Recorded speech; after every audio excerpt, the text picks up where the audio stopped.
अस्सलाम वालेकुम फ्रेंड्स, आज मैंने बनाए हैं घर पर बहुत ही ज़बरदस्त से आलू वाले नान। हाँ जी, बिल्कुल बाज़ार कई तरह का इसमें टेस्ट था। बहुत सॉफ्ट और फ्लफ़ी थे। बहुत ज़बरदस्त सा इनका टेस्ट था। इनका मसाला जो मैंने आलू का रेडी किया था वो भी बहुत ही मज़े का था। तो मेरी फुल वीडियो लास्ट तक देखिएगा कि मैंने किस तरीके से मज़ेदार से आलू वाले नान घर पर रेडी किए हैं बाज़ार की तरह के। तो सबसे पहले मैंने 2 कप मैदा ले लिया है छान के। इसमें 1 टीस्पून ईस्ट डाल दूँगी यानी कि ख़मीर, 1 चुटकी नमक और 1 टीस्पून मैं इसमें चीनी डाल दूँगी टेस्ट के लिए। 1 टेबलस्पून मैं इसमें ऑयल डाल दूँगी और 2 टेबलस्पून मैं दही डाल दूँगी। और अच्छी तरीके से इन सब चीज़ों को मिक्स कर लेने के बाद नीम गर्म दूध के साथ इसको थोड़ा-थोड़ा डाल के मैं इसकी सॉफ्ट सी डो गूँध लूँगी। तो जितना आटा इसका सॉफ्ट गूँधा हुआ होगा उतना ही ज़्यादा जल्दी ये फूलेगा, मतलब 1 डेढ़ घंटे में। और नरम-नरम से हम लोगों के ये बनेंगे आलू के नान। तो इस तरीके से मैं सारा आटा मल-मल के गूँध लूँगी अच्छे तरीके से। इस तरह गूँधने से आटे में बहुत ज़्यादा लचक पैदा हो जाती है। तो यहाँ पर मुझे थोड़ा-थोड़ा हार्ड लग रहा था, तो इसको मैं थोड़ा-थोड़ा और पानी लगाकर गूँध रही थी। तो यहाँ पर जो ज़बरदस्त सा आटा गूँधा गया है, आप लोग देखें कितना थोड़ा-सा है, तो ये डबल हो जाएगा। तो यहाँ पर जी फिलिंग रेडी करेंगे, तो मैंने यहाँ पर 3 अदद आलू ले लिए हैं, 1 प्याज ले लिया है मीडियम साइज़ का चॉप कर लिया है और इसके अंदर नमक, सुरख मिर्च, लाल मिर्च, हल्दी, सूखा धनिया, चाट मसाला ज़रूर ऐड कीजिएगा। सब्ज़ मिर्च ज़रूर ऐड कीजिएगा और सब्ज़ धनिया कटा हुआ।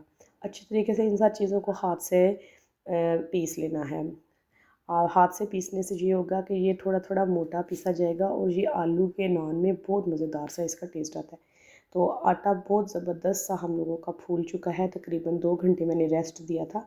उसके बाद एक बराबर मिकदार में मैं इसके पेड़े बना लूँगी।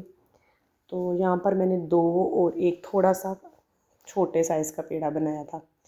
तो तकरीबन मेरे 2 अदद मेरे नान बने थे। एक तो थोड़ा-सा छोटा था, वो मैंने बस थोड़ी-सी उसमें फिलिंग डाल दी थी, लेकिन वैसे वो फुल नान नहीं था बना। तो इस तरीके से बस इसके पेड़े बना लें और हल्का-सा इनको बेलना है पेड़ों को और इसके अंदर फिलिंग डाल लेनी है और फिलिंग डाल लेने के बाद आराम से इसको ऊपर से हाथों की मदद से बंद कर लेना है।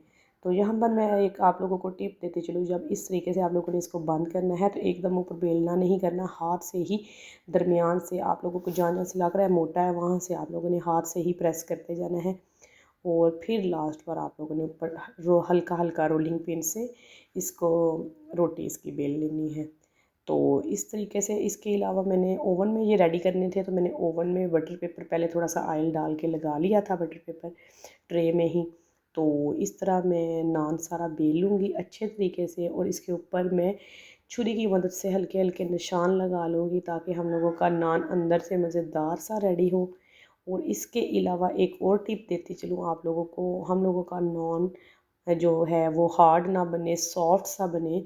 तो इसके ऊपर मैंने दूध और अंडे की जो ज़र्दी है इसको अच्छे तरीके से फेंट के वो इसके ऊपर लगा रही हूँ।